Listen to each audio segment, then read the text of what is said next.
Yeah, it's incredible. Buenos días y bienvenidos, mi gente. Hola, hola. How you doing? Excelente. I know it is a little hot in the sanctuary. We are making progress on the new AC system, but there's been a change order, and you know what happens when there's a change order? More money, but also it takes more time. So here's some things to do today. Hydrate, hydrate, and tell your friends to hydrate, even in the sanctuary. And take care of your bodies. If you're not feeling great, make your way into the social hall, grab a drink of water if you don't have any in here, cool off, go upstairs and cool off for a minute. There is nothing so important that you can't take care of your health and your body first, okay? All right, that said, officially welcome to All Souls, where love is the spirit of our community. Whether you're joining us in person, online, in the present, or catching up with us later, know that you matter to this community. In this time of great division, may you find hope, love, and community here. I invite you to please rise, embody your spirit, and greet your neighbor with your name and your pronouns. Folks in the chat, please introduce yourselves.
That was so beautiful, choir. Thank you.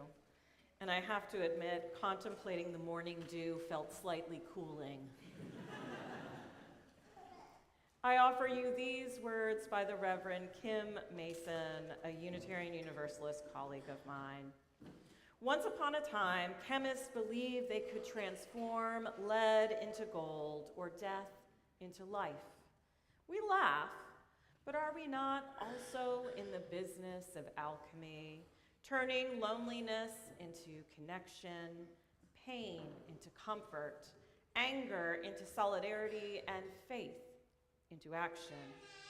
The subtle magic of church combines love with justice, creates hope out of fear, transforms individuals into community.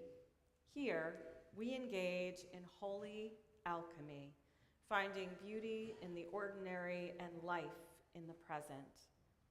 Come, let us be transformed together.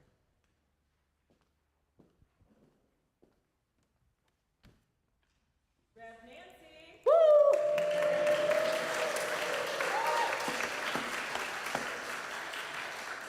You are awesome. Thank you. I was thinking maybe I'd switch this up this week, but I just had a lot on my mind this week. It was just a lot. So it's the same. This ritual of lighting our chalice, it reminds us to continually renew our promise to live into our covenant, to put love into action, and to live out this community of love and justice that we surely aim to be. So if you would please rise in body or spirit as we share the words printed in our order of celebration. They're in Spanish and English.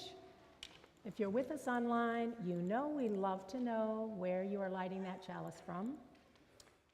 And let us say the words in Espanol first. El amor es el espíritu de esta iglesia, y el servicio es su ley. Vivir juntos en la paz, buscar la verdad en el amor, y ayudarnos unos a otros. Este es nuestro pacto. Love is the spirit of this church, and service is its law. To dwell together in peace, to seek the truth in love, and to help one another. This is our covenant. Thank you. And thank you. I invite you to take a few moments with me to acknowledge that which is currently bringing joy or sorrow to your heart, your loved ones, or your community.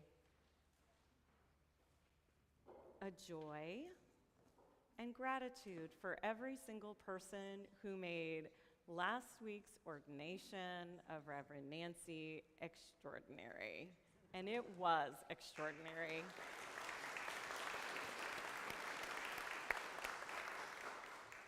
Thank you, Virginia Snell, for making flowers happen today. So if you forgot a flower, don't worry, we have plenty because Virginia Snell.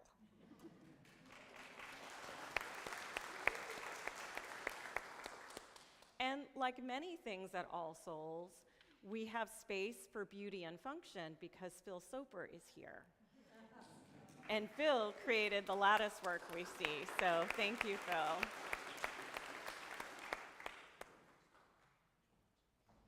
Let us also please continue to hold in our hearts Rick and Mary May as they continue to navigate the loss of Rick's mom.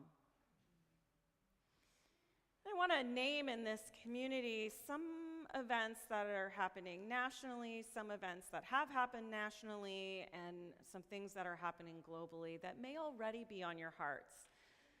Sometimes when we name things and we hold them with others, they hold us down less. This week marks the 105th year anniversary of the 1921 Tulsa Race Massacre. And we must never forget. It's important to mention that under the direction of Pete Hegseth, 180 religions, including Unitarian Universalism, will now be collapsed and no longer individual options that service people can select. We are essentially no longer recognized in the military. While chaplains can still serve, this is a dangerous and insidious act. The UUA is seeking counsel, as are other faiths, and I will keep you posted on this. The White House released a counterterrorism report in May. You can read it online. This is not a drill. It names Muslim kin and trans beloveds, as well as trans allies, as part of their anti-terrorist campaign. This, in conjunction with Mike Braun declaring this month for a particular type of family, is part of a horrific attempt to oppress, silence, and frighten.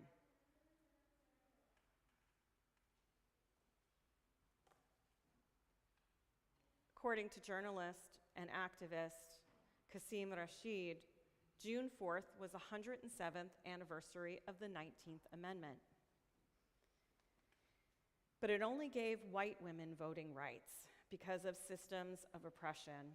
And Rashid has some timelines that in 1952, Asian women were able to vote, 1962, Native women, in 1965, Black women, and in 1975, Latino women.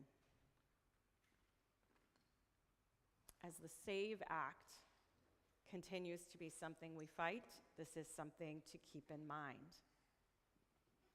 Whatever you are facing, whether it is a personal challenge, whether it is something that's happening locally, nationally, globally, or a combination thereof, please know that whatever it is, you are not alone. Don't be silent. Don't isolate. Do empower others. Do reach out.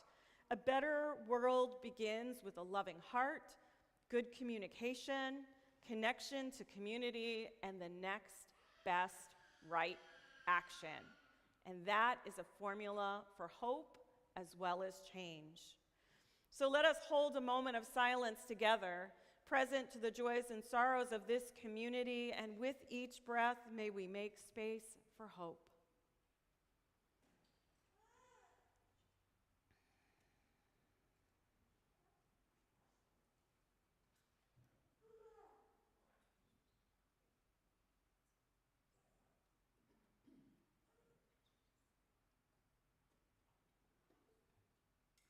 Gracias. Amén y amén.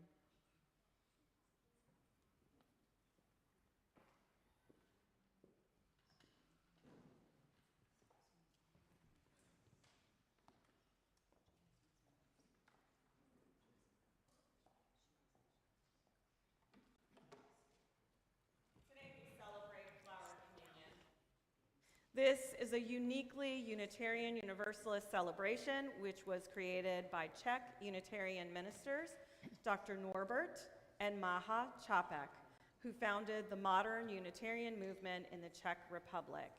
They introduced this special service to that church on June 4th, 1923. Dr. Čapek was born on June 3rd, 1870, in what was then Czechoslovakia. He became a reporter during the First World War. He then came to the U.S., where he served in the Army intelligence during the war. Norbert met and married Maha in New York, and they became Unitarians. They returned to Prague in 1921 and founded the Unitarian Church with the help of the American Unitarian Association. Maha was ordained in 1926. The Prague church services consisted of lectures and some music. The Čapeks felt the lectures alone were dry and boring. They saw the need for some symbolic ritual that would bring people closer together as a religious community, and so they created the Flower Communion service. For this service, everyone was asked to bring a flower to church, and during the service, members would place their flower inside a large vase. Towards the end of the service, each person took a different flower from the vase. When Maha came to the United States in the spring of 1940, she introduced the Flower Communion to the Unitarians at First Parish Church in Cambridge, Massachusetts. When the Nazis took control of Prague in 1940, they found Dr. Čapek's gospel of the inherent worth and beauty of every person to be, as Nazi court records show, too dangerous for the Reich and for him to be allowed to live. In March 1941, Čapek and his youngest daughter were arrested by the Gestapo and sent to Dresden prison. Later, he was then transferred to Dachau concentration camp, where he was killed in October 1942. Before his death, Čapek's courage in the face of torture and starvation was a source of inspiration to his fellow prisoners. He organized the flower communion service in prison as well. After the war, survivors testified the Unitarian minister could not have been sent to a place where he was more needed. Dr. Čapek's message of human hope and decency and his sacrificial commitment to justice and freedom lives on through the flower communion. And it's time now for us to share in the flower communion. I ask that as you each in turn approach the flowers that we have here today, that you do so quietly and reverently with a sense of how important it is for each of us to address our world and one another with gentleness, justice, and love. I ask that you select a flower that is different than one you brought with you today, one that particularly appeals to you. As you take your chosen flower, notice its shape and beauty and remember to handle it carefully. It is a gift that someone else has brought to you. It represents that person's unique humanity and therefore deserves your kindest touch. I invite you to share in this Unitarian Universalist ritual of oneness, love, and faithful resistance. And if you'd like us to bring a flower to you, please raise your hand. You may begin.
rise in body or spirit as we sing hymn number 76 from the Gray Hymnal, Flowers That Bloom About Our Feet.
Morning.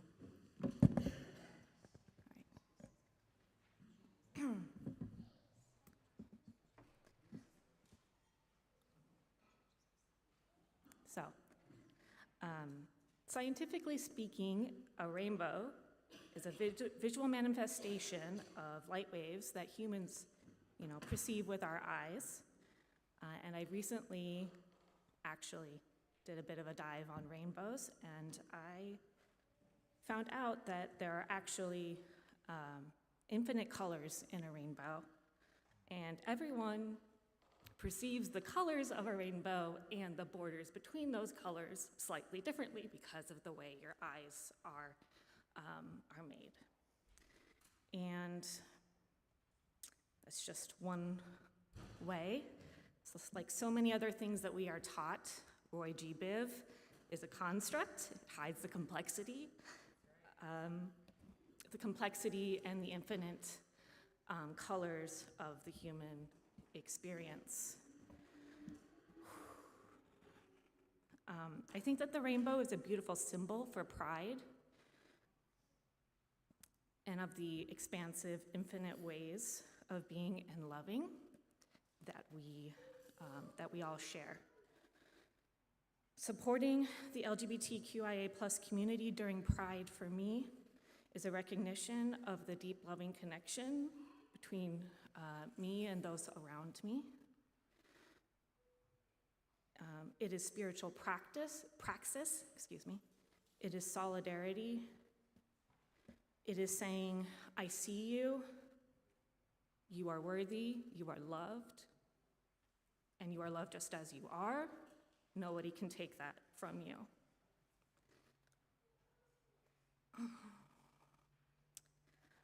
I've always felt that being yourself authentically is one of the truest forms of courage, and it's something that I sometimes struggle with myself. My good friend in high school taught me about this kind of courage when they,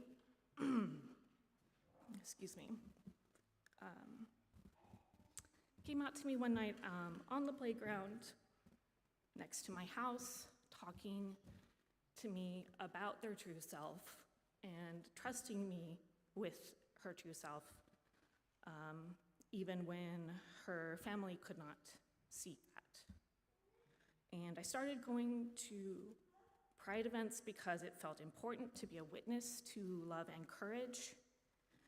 The ones I went to in New York City were big and chaotic and beautiful. The ones in Indianapolis, smaller, but no less beautiful, and in some ways, a truer reflection of what Pride is meant to be as a defiant celebration in the face of oppression. Pride is a reminder to be true to yourself, to be courageous, and to embody a fierce joy all year round. And I'm sorry for how much I'm shaking today, but I do hope you will join us next Saturday as we, as a congregation, participate in Pride with the rest of the Central Indiana UUs, and I hope you will bring rainbows and your true self. Thank you.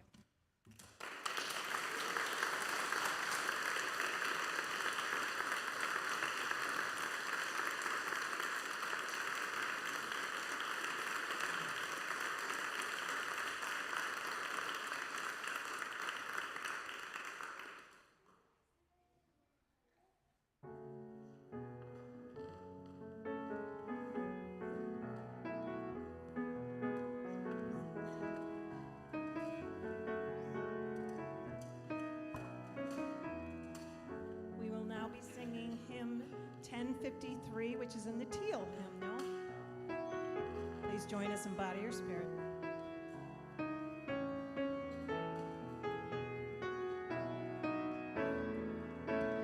How could anyone ever tell you you were anything less than beautiful?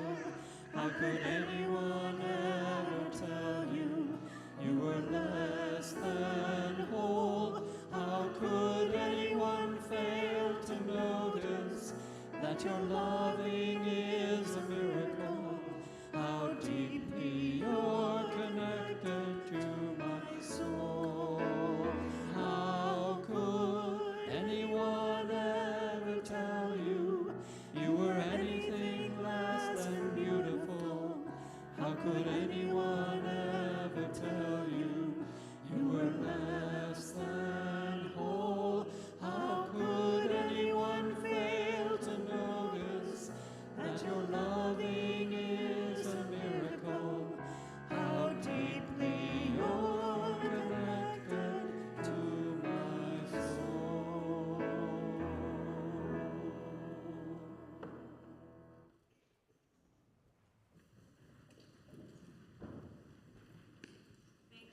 Much.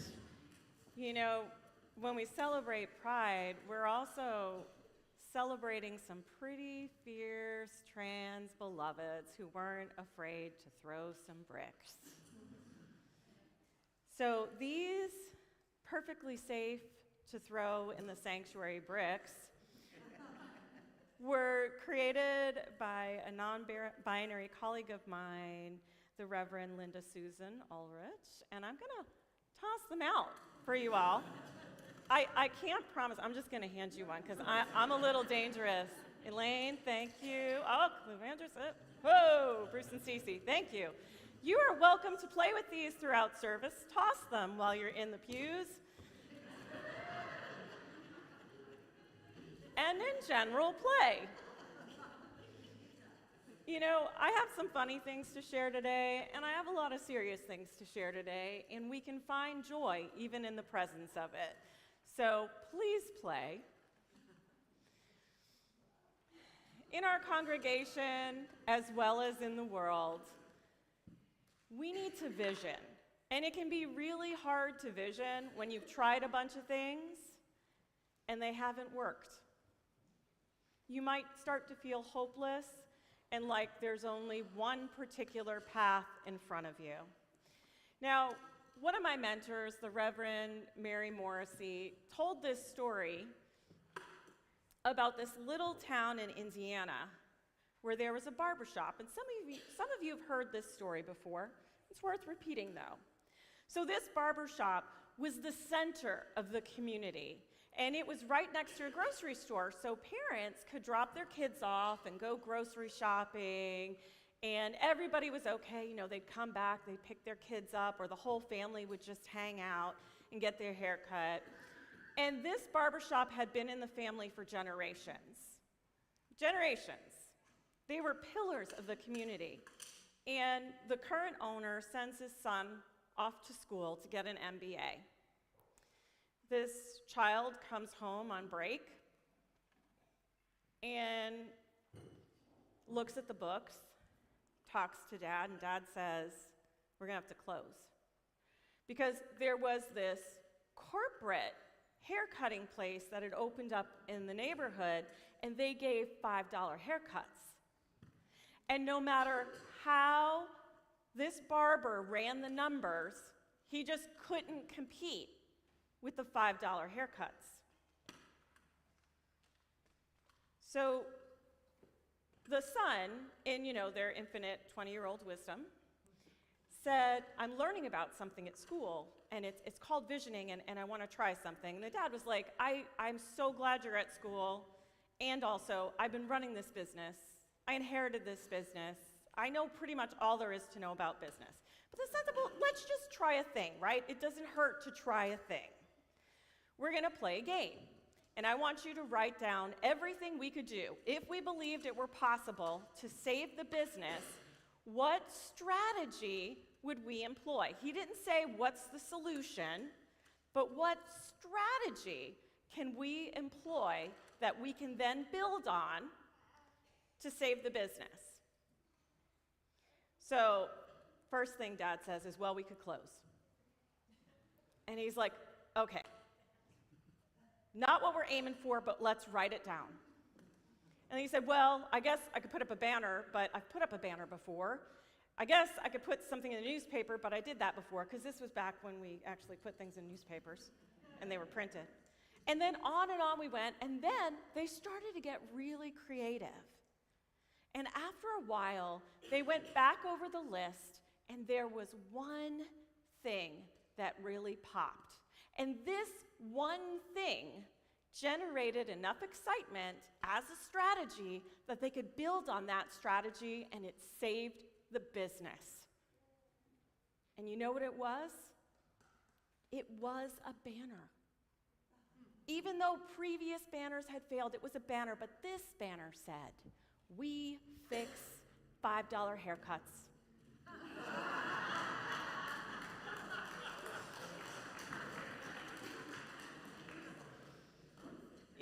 Sometimes it's an off-the-wall creative strategy, repurposing something that you've done before that gives you just enough momentum and energy to make a change. Now, last week, you all ordained the Reverend Nancy Olson. And that, we can totally clap about that again. Thank you. That was an example of the power of community. And some of us are going to gather in front of the governor's office with the Black Church Coalition and Indie Action Coalition on June 11th, I think at noon. And that's going to be an example of community. And of course, next weekend, we are going to be at Pride joining with other UUs, and everyone there is going to be offering glitter blessings, which is an affirmation of someone's humanity and an invitation to shine on. That's right. Isn't it cool that we have a faith that does that? That is life-giving and life-saving. And I can tell you, at previous Prides, folks came back to record the glitter blessing so they had something to listen to throughout the year when times got hard. Now, UUs are congregationally based, and last week I mentioned the Cambridge Platform, which was written in 1648, and it sets forth our polity and how we will be together. This document is the guide to how we relate to each other and other congregations. It says we'll support each other, that we will freely associate. It says basically nobody's the boss of us. In fact, it says that the congregations maintain the power and responsibility to ordain and call clergy. You did some of that last week when you ordained Nancy. It also says that we will have wise lay leaders that are called or elected by the body of the membership. And you're going to do that today in our congregational meeting, which I will say, among the many times I will repeat this today, everyone is invited to the pitch-in and the congregational meeting, even if it's your first time here. Grab a bite to eat and listen in. You're welcome to share your thoughts. You might have a banner idea. Now, in 1648, they didn't have policy governance, which is how we operate in our community. But here's how it works. Once again, who's the boss? Yes, you are, exactly. So the congregation is here, and then you elect leaders who, through town halls and conversations, along with the community, cast a vision. And the ministers and staff operationalize the vision by creating programming, engaging volunteers, and helping to make it real. And then the board interacts and surveys the congregation to see how the vision is taking shape, and staff evaluates the programming. And we have these great feedback loops throughout the system, and over the past 4 years, we've worked really hard on these feedback loops. And you can see the difference. Our successful capital campaign is an example of when we are pulling in the same direction, expressing gratitude, and sharing information. So in this system of policy governance, the board maintains fiduciary responsibility, as well as visionary policy making and governance responsibilities. The board brings forth changes in policy, as well as overall approval of new and changing policies, visions, budgets, and they share this with the larger congregation for approval. And they don't do this work alone. They work with committees, and they work with staff and ministers. And for this system to work, it requires clear communication, transparency, accountability, and, like all things related to democracy, participation. Now, Mary Morrissey, I mentioned her earlier, clever lady. She says the quality of our lives is determined by the quality of the questions we ask. And this is important, and it'll be important for our meeting today, because the quality of the questions you ask can help to support or generate a new strategy that can help this congregation, which is diving deep into the heart of what is challenging all Protestant and post-Protestant congregations in this time, which is the membership model doesn't work anymore. All communities need multiple streams of revenue. So back to questions. So if you want to go to the World Trade Center in New York, but you just ask Google Maps to take you somewhere and you don't give a location, what's going to happen? Yeah, for sure you'll get lost. You might not even be able to leave your parking lot. Now, if you ask Google Maps to go in a general direction, like New York, you might get closer. New York is giant. You could end up on the other side of the Delaware Water Gap. You could get stuck in New Jersey. The pizza's better in New York, so you gotta make it across the river. But if you tell Google to give you directions to the World Trade Center in New York, you're gonna get to the World Trade Center. Ask good questions and be specific. We don't wanna get lost. I also invite us, and this is something Reverend Joel, your interim minister, shared too, please don't reduce each choice to a single story. We are going to enter into conversations where there's competing values. And if we get too hung up on it's right or it's wrong, without being able to contextualize what's trying to rise up in the space through the friction between our values, we can lose our way. So let us hold on to there being multiple stories. And we're going to talk about money today, specifically our budget. Money brings up all kinds of feelings, so at any time, don't hesitate to reach for an emotional block. We will be meeting over food in the social hall, so, come take a break. If you're having trouble identifying why you just don't feel good, come play a game. Pull out a block.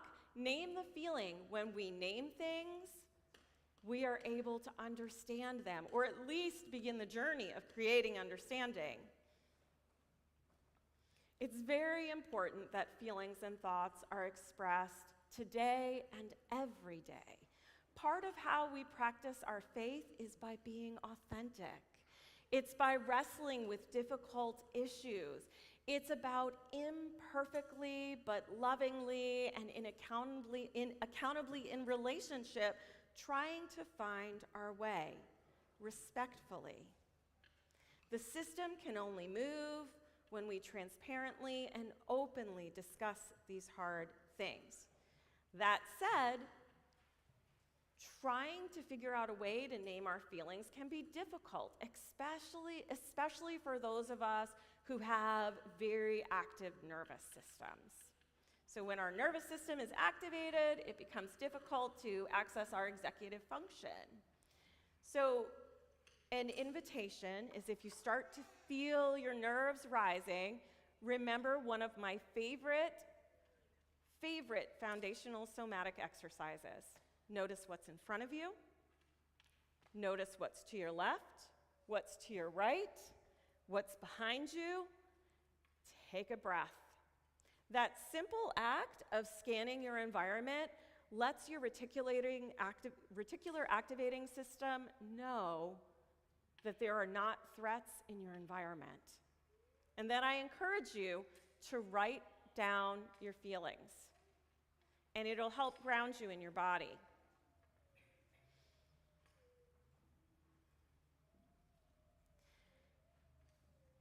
It's important for us to hold on to what we discussed today is about solutions. It's not about solutions, it's about strategy. It's about what? A strategy. Exactly. Are strategies fixed and permanent? No. Strategies are temporary. They help send us in a direction, and if we come across traffic or roadblocks, we can adjust our strategy to get where we're going. These strategies require constant monitoring, communication, and adjustment. We're going to have a meeting in the fall, in September, with the board to talk about how the strategy's going. And I bet there's probably going to be another one after that before we meet in December. You're going to hear more about that from your leadership. For this community to thrive, you need a bold vision that connects with your work beyond these walls as well as within these walls. You also need multiple streams of revenue. Grants, a full stewardship committee, a full fundraising committee, and that means fundraising. Fun. We could really use 4 more building and maintenance team members and 4 more AV team members. This building requires a lot of upkeep. It is our biggest asset, and we need support in caring for it. And one of our greatest gateways to growing our community and sharing our message is through having an excellent, well-supported AV team and well-rested AV team members. So thank you, AV.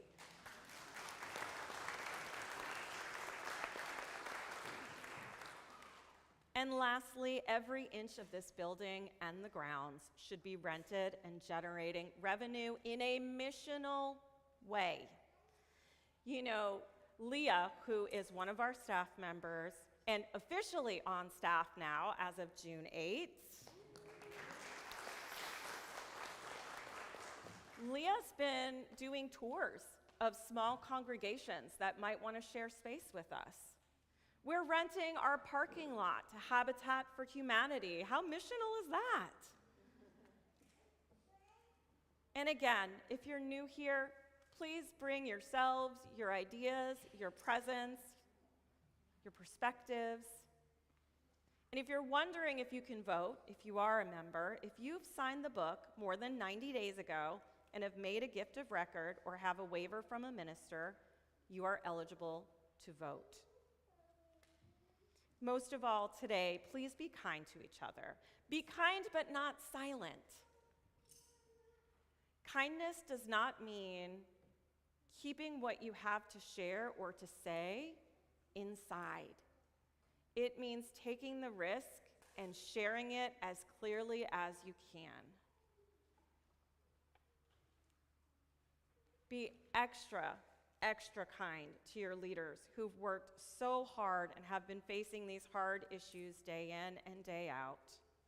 Please say what you mean, name strong feelings, and remember that you have power here. You will experience conflicts of value within yourself and this community, and how we navigate it is literally the work of Unitarian Universalism, and I'm here to help. We aren't going to do this perfectly, but we can do this authentically, accountably, and compassionately, with our hearts and our minds towards something wonderful. I am awed by the many ways in which we have grown in the past 4 years. Our food pantry is serving members of our community, the wider community, the East Coast Migrant Head Start Project. Some members of our community are working to provide housing for Grow Early Learning, formerly East Coast Migrant Head Start Program teachers. We are actively working with the Black Church Coalition and Indie Action Coalition. We are currently sweating in the sanctuary, but that's because we're moving towards being net carbon zero with our new AC system and solar panels. I mean, you all raised a record $1.7 million. $1.7 million. That's extraordinary.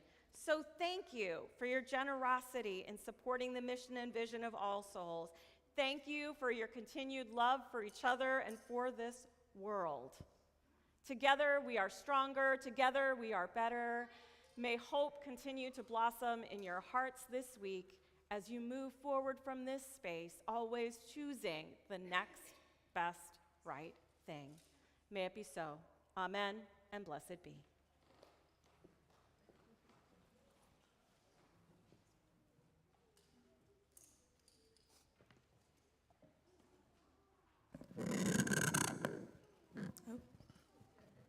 Some fun sounds there. This week, we're sharing our offering plate with the Miami Nation Honor Fund. This fund aligns with our UU values by providing an opportunity for non-Indigenous people who live and work on Miami land to repair the history of harm caused by colonization. It also provides an opportunity to support the tribe in sustaining their community and culture. To contribute, you can give a cash gift or a check in the collection plate. If you want to give online, you can go to allsoulsindy.org. And look in the upper right-hand corner where you can click Donate. Please indicate whether your gift is a pledge payment or if it's for Share the Plate. Thank you for your generosity in supporting the mission of All Souls and for your continued love for one another. The offering may now be given and gratefully received.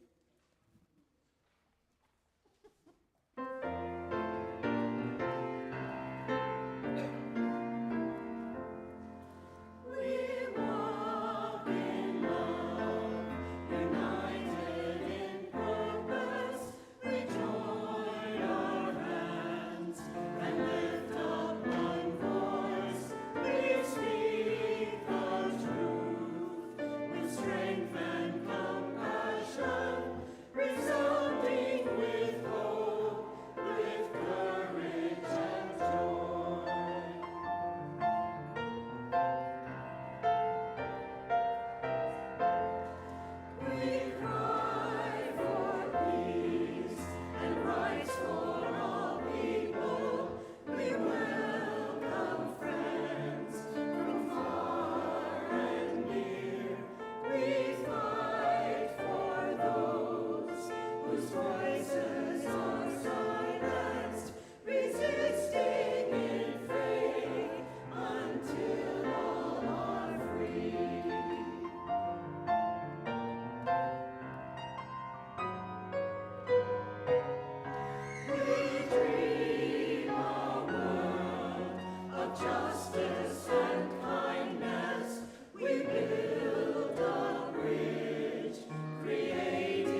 Thank you so much, choir. Some quick announcements. I mentioned that Leah has joined our staff. So has Lisa Anderson in the back. Lisa, give a wave if you're interested in membership. See Lisa. Lydia is now on staff for the summer. Lydia Leal up in the nursery. Say hi to Lydia, nursery care. Yeah. Thank you to Lydia because nursery care will be available through the congregational meeting. And Rumbi Madhamachani, who has been our temp bookkeeper, will be officially joining the staff on July 13th. So, good news. A thank you to Jane Alexander, who cared for this beautiful tablecloth from our partner church in Transylvania and has reset the Joys and Sorrows candles. And a huge thank you to our young adult group. You may notice the sanctuary is pretty spick and span, and that's because they were here taking care of it. So thank you.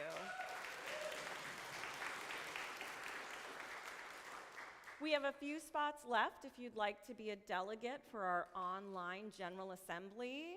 That option is open for members, and you get to join with other delegates from across Unitarian Universalism to help decide the direction of our faith and meet the moment that we are currently facing in this world. You will know I'm a primary speaker on Friday. You will see Liz and former music director Gabe on Sunday, and I might be singing backup, says Gabe, so we'll see. Reminder, June 11, 12 p.m., see Lynn and Mary in front of the governor's office. And lastly, please join us at Pride on Saturday and enjoy your day today. Let's head on into the social hall, grab a bite to eat. Please don't give blood unless you are hydrated and have eaten. Thank you. We're going to sing We Walk in Love again, the words are in the order of service, as we leave the sanctuary. We're singing We Walk in Love again. We walk in love, united in purpose. We join our hands and lift up one voice.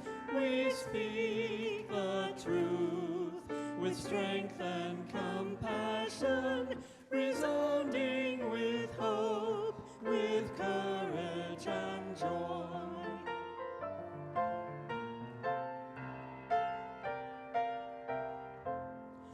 We cry for peace and rights for all people. We welcome friends from far and near. We fight for those whose voices